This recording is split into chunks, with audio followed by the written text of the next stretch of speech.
"Sorry, miss. Service staff are to use the rear entrance."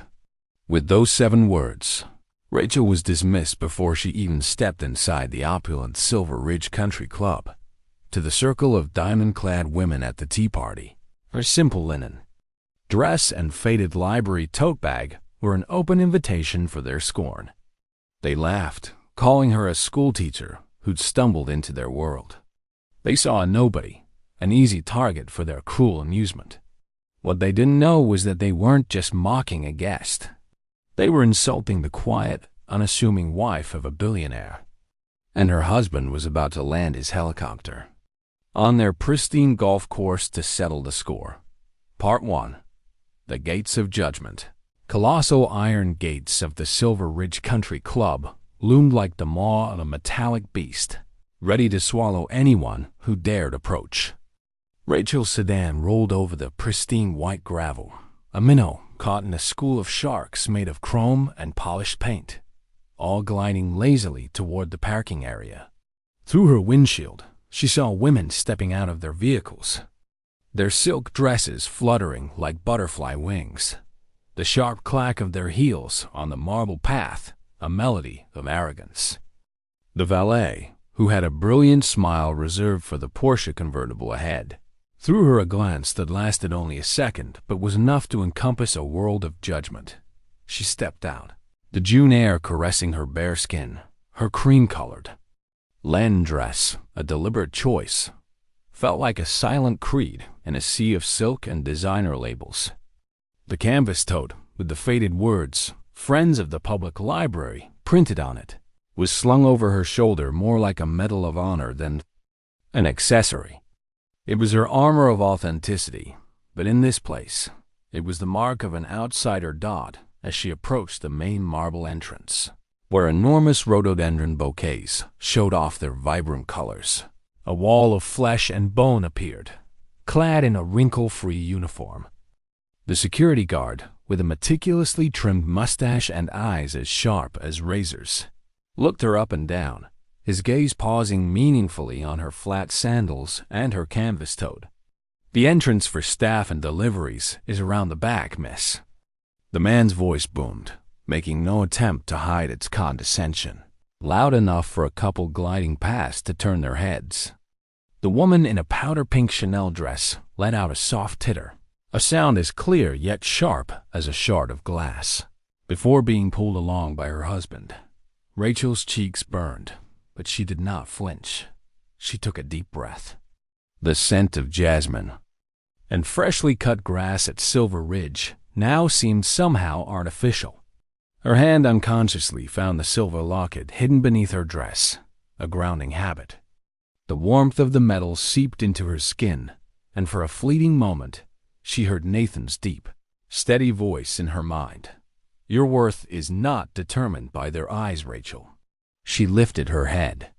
The initial flicker of embarrassment in her eyes vanished, replaced by a gaze as placid as a lake's surface, but beneath it lay the resolve of tempered steel.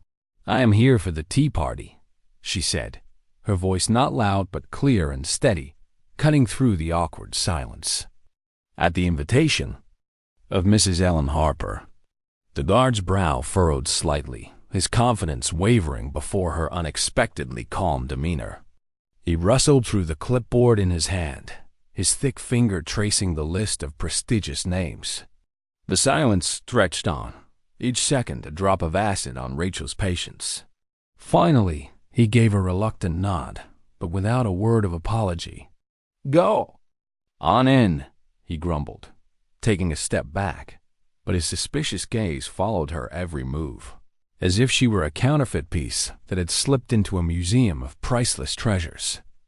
Rachel crossed the threshold, stepping into the magnificent hall of Silver Ridge, carrying the weight of the first battle, a battle without gunfire. But the wound it left was profoundly real. Part 2. The afternoon tea arena, the main hall opened. Before Rachel, like a gauntlet, were portraits of past club presidents with oil painted. Solemn eyes looked down, judging every guest who passed. The murmur of million-dollar deals and political alliances echoed from the private, oak-paneled lounges, a symphony of power in which she was a dissonant note. As she passed, a young waitress with a neat bun and tired eyes gave her a slight nod. A small, unexpected gesture of humanity in this fortress of detachment. It was a brief moment of connection before she stepped into the heart of the storm. The terrace was a splendid arena under the sun. Long tables were draped in pristine white linen, sterling silver teapots gleamed, and delicate pastries were arranged like miniature works of art. Rachel chose a table at the edge, a humble position in the hope of observing without being noticed. But it was that very separation that made her a target. Her linen dress was a patch of silence in a boisterous orchestra of high-fashion brands. Soon, her table filled. They were the queens of the Silver Ridge Empire, women whose existence was measured by the carats on their fingers and the number of exclusive invitations in their week. The group was led by Cynthia, a society matron whose pearl choker was wound around her neck like a leash of privilege, and Diana, a real estate heiress with the sharp eyes of a hawk searching for prey. They sat down, the rustle of their chairs and the scent of expensive perfume spreading out, forming an invisible circle around Rachel. After a few perfunctory greetings, a silence fell. It was not a comfortable silence, but the silence of predators assessing their quarry. Cynthia's eyes swept over Rachel, pausing deliberately on her makeup-free face. "You look so lovely," Cynthia began, her voice as sweet as honey but laced with poison. "That dress. It reminds me of my son's 5th grade literature teacher. A very dedicated woman, of course." Small, politely restrained titters rippled around the table. They sounded like the clinking of silver spoons, gentle but jarring. The light of a chandelier glinted off a diamond earring on the woman sitting opposite her, and that flash suddenly ignited a memory Rachel had tried to bury. She was standing at a club charity auction 3 years ago, her simple black dress lost in a forest of tuxedos and ball gowns. A male guest, his face flushed with champagne, waved a coat check ticket in front of her. "Hey, you, fetch my overcoat, number 127, he commanded. "And be quick about it, I'm getting cold." Laughter erupted from his group of friends, as Rachel froze, feeling as though hundreds of eyes were drilling into her back. She had said nothing, only turned away, but the humiliation still burned. "And that tote," Diana's knife-sharp voice pulled her back to the present, slicing through her memory. Diana pointed at Rachel's canvas bag, which rested beside her chair. "That must have been a free gift with a summer camp library subscription, wasn't it? What a nostalgic item." This time, the laughter was unrestrained.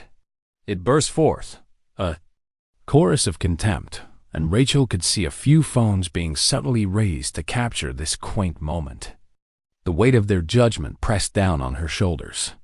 But instead of shrinking, a cold calm enveloped her. She picked up her teacup, her fingers perfectly steady. Her movements were slow, deliberate, and graceful, a silent defiance in the face of the storm. She took a sip of tea, the warm chamomile flavor spreading, soothing the knots in her chest. Then she placed the cup back on its saucer with a soft but firm clink, the only sound that cut through their laughter. She looked directly into Cynthia's eyes, a faint, unreadable smile on her lips. "I'm here for the tea," she said, her voice soft but solid, a simple statement that carried the weight of a mountain they could not see. The laughter died down, replaced by an uncomfortable confusion and a reaction they had not expected. Part 3. The Invisible Sword. Rachel's words, "I'm here for the tea," hung in the air, a pebble thrown into the placid lake of their self-satisfaction. The laughter had faded, but the silence that followed was even heavier.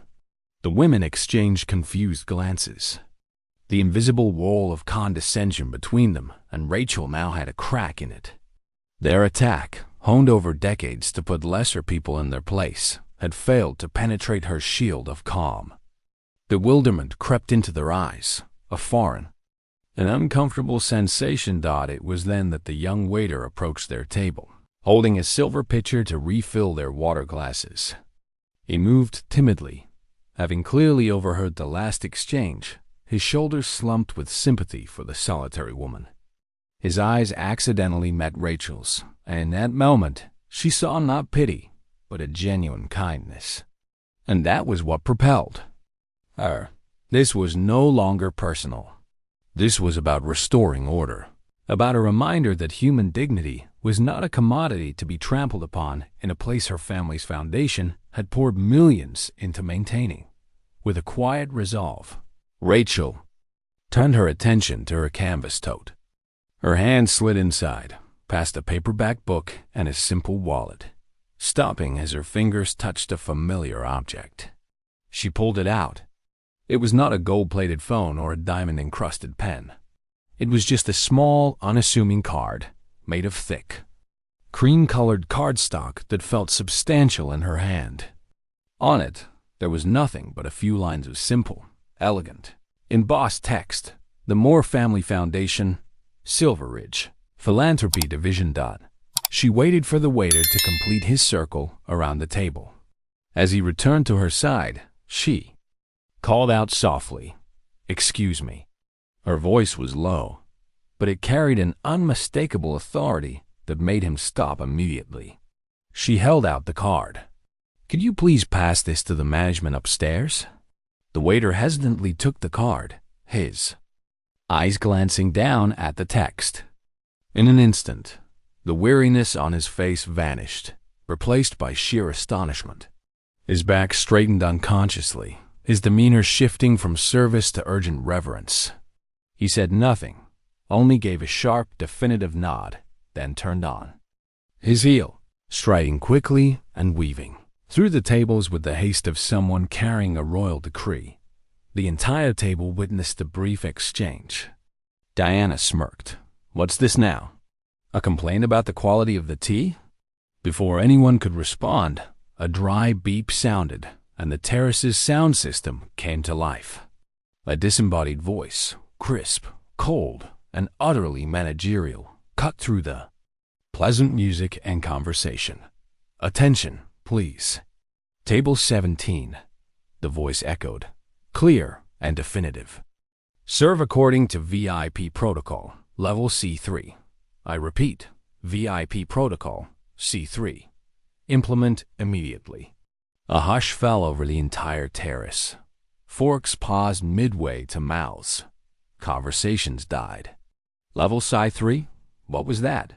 Even the longest-standing members had never heard of such a protocol. At table 17, time seemed to freeze. Cynthia's pearl choker seemed to tighten around her neck, her once rosy face now pale.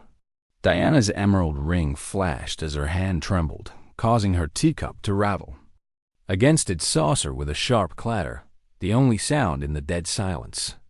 The mask of superiority had shattered, revealing bewilderment and a primal fear beginning to form.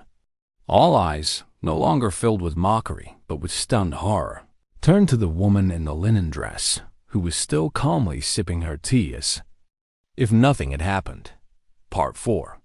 The silent storm from the sky, the silence that blanketed table 17 lasted only a moment before another sound, deeper and more distant, began to invade the space. It wasn't a sound so much as a feeling, a vibration that traveled up from the marble floor, running up the spines of the guests, gently rattling the crystal glasses on the tables. At first, it was just a low hum, a dissonant note in the elegant symphony of the afternoon. A few people looked around in annoyance, assuming it was the sound of a distant lawnmower, but the hum grew louder, transforming into a steady, rhythmic roar, the heartbeat of a massive machine. All conversation ceased. All eyes turned to the sky. And then it appeared. A monstrous dragonfly of carbon fiber and darkened glass emerged majestically from above the treetops, blotting out the sun. It didn't just fly. It commanded the space. The wind from its massive rotors whipped down onto the golf course, sending white tablecloths flapping, blowing apart carefully coiffed hairstyles and threatening the delicate pastries on their plates. The perfect, controlled world of Silver Ridge was being violated. What in God's name is that? A man growled, furious at the disruption. But then, a wave of whispers spread like wildfire across dry grass. Wait, the Moore capital logo, It can't be. He never shows up at places like this. It's Moore. My God, it's Nathan Moore. The man who just acquired all of Westland Capital this morning. The whispers turned into gasps of astonishment. Chairs were pushed back harshly as guests shot to their feet. Phones aimed at the iron bird that was now descending onto the manicured green with terrifying precision. The entire terrace was plunged into a restrained chaos, a mixture of fear and awe. Only one person was not surprised. While the entire world of Silver Ridge was tilting on its axis, Rachel remained seated. She recognized that sound. To her, it was not the roar of a monster, but the familiar soundtrack of her life. A discreet, almost imperceptible smile touched her lips, a sweet secret held amidst the public storm. Then, with a slow grace that was in complete opposition to the surrounding turmoil, she deliberately rose to her feet. Her linen dress barely fluttered in the strong wind. She was like a calm lighthouse in a raging sea of people. The helicopter door opened. A tall figure in an impeccably tailored black suit stepped down, every movement exuding a cool confidence. Nathan Moore removed his sunglasses, revealing sharp eyes that scanned the stunned crowd. The crowd recoiled, automatically parting to form a path for him, as if the Red Sea were parting for Moses. He glanced at no one, acknowledged none of the stammered greetings or awestruck gazes. His eyes had only one target. He strode across the grass, straight toward the terrace, toward table 17, where the most powerful women of Silver Ridge now looked like nothing more than melting wax figures. Cynthia, Diana, and the others were frozen, looking up at the man whose mere presence was enough to change the valuation of an entire corporation. Nathan stopped before the table. He ignored them completely, his eyes soft as he saw Rachel, the icy coolness he reserved for. The world melted away, leaving only a warmth reserved for her. Then he spoke. His voice was not loud, but it cut through the wind from the rotors and the silence of the crowd. A simple sentence uttered as a self-evident truth, yet it was a fatal blow that severed the entire artificial power structure of this place. "I'm here to pick up my wife," he said, and the words were only for Rachel. Then, in front of everyone, Nathan Moore held out his hand. It was a simple private gesture, but it was the most powerful public declaration. Rachel placed her hand in his. Her hand, wearing no diamond rings, with no elaborate manicure, fit perfectly in his strong one, an undeniable connection that silenced the entire world of Silver Ridge. Part 5. The sandcastle crumbles. Rachel's hand rested in Nathan's, a steady anchor in the storm they had created. The air grew thick, heavy with astonishment and a slowly materializing fear. In that stunned moment, the survival instincts of the elite kicked in. Cynthia, who was always the queen of any stage, was the first to move. She attempted to salvage the situation, putting on a socialite smile she had practiced thousands of times. "Nathan, what a delightful surprise." Her voice soared, attempting a false intimacy. "We were just telling Rachel how lucky she is to have such a a thoughtful husband. Is the Moore Foundation considering sponsoring our new library project?" It was a desperate gamble, an attempt to pull herself up to his level of power. But Nathan did not even grant her a glance. His gaze remained on Rachel, but the warmth in it had been replaced by a flicker of coldness as he heard Cynthia's words. He turned his head, just slightly, and looked at Cynthia. It was not a look of disdain, but something worse, a look of complete emptiness, as if he were staring at an invisible space. "I don't do business," he said, his voice low and flat, "with people who disrespect my wife." The sentence, though not loud, landed like a judge's gavel. Cynthia's smile froze on her lips and then shattered. The color drained from her face, leaving a pasty white layer of foundation. She took a step back, the public humiliation more painful than a slap. The sandcastle built of her social status was crumbling. After executing that sentence, Nathan turned back to Rachel, his hand squeezing hers gently. His voice became warm again, but loud enough for everyone on the terrace to hear. "You walked into this place with humility," he said, "and they mistook it for weakness. They failed to understand that your dignity is not in the things you wear, but in the heart you possess. As of today, you will never have to endure their judgment again." Then, he released Rachel's hand and turned to face the silent crowd. The warmth vanished. His voice became cold steel. "The Moore Family Foundation has sponsored this Silver Ridge Club for over a decade," he announced, his eyes sweeping over the pale faces of the board members. "We did so with the belief that we were investing in a community that shared our values: excellence, respect, and most importantly, integrity. But what I have witnessed today shows me that the culture here has become rotten." He paused, letting his words sink in. "The so-called Protocol C3 you just heard," he continued, "is the code for a full-scale audit of all our funding.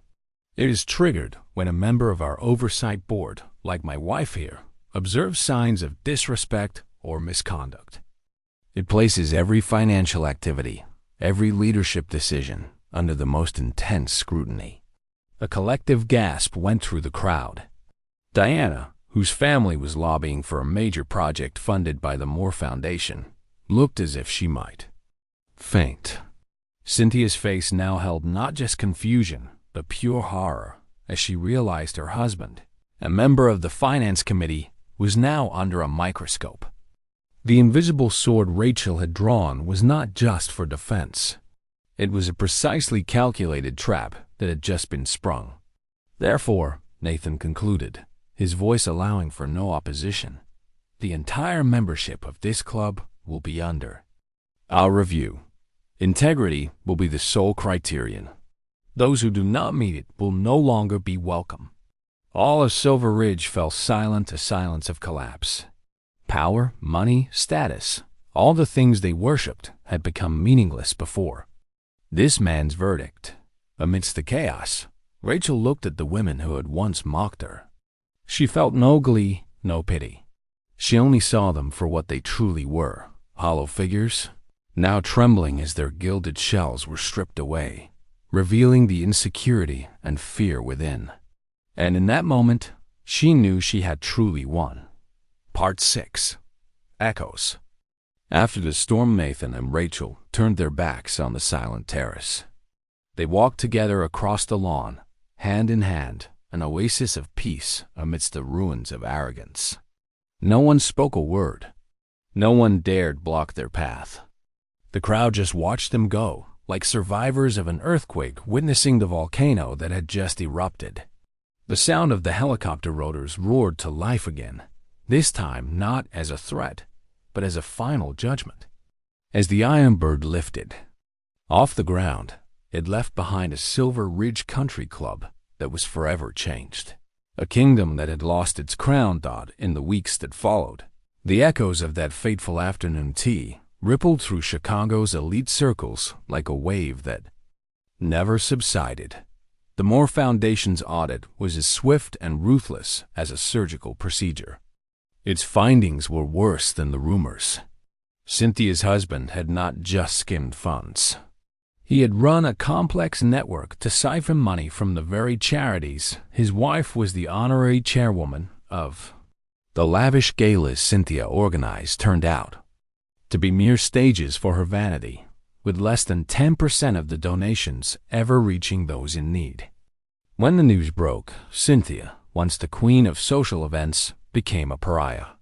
Her pearl choker now looked like evidence of a crime. She wasn't exiled from society. She was simply erased. Diana's fate was even more public. A candid photo from the party capturing the moment she smirked at Rachel's canvas tote was leaked to a news site.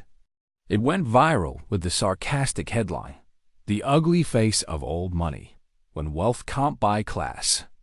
Her family's real estate conglomerate, which prided itself on an image of building community, lost a lucrative contract to develop a social housing complex.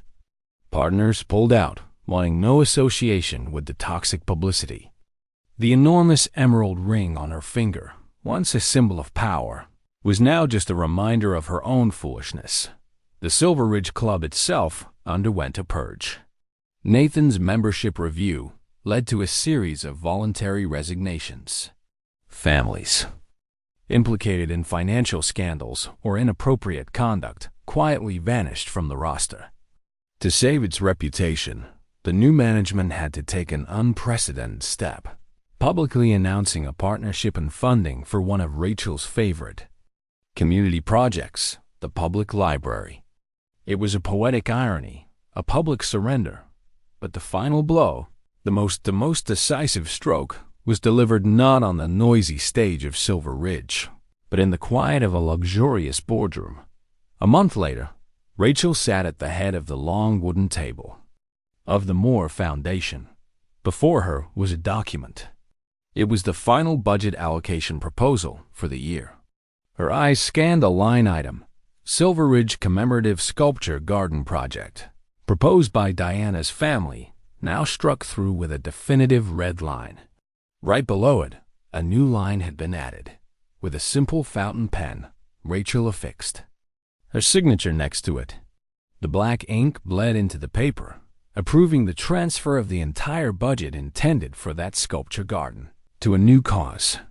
Construction of the new era public library wing, including a digital reading room and a children's creative space.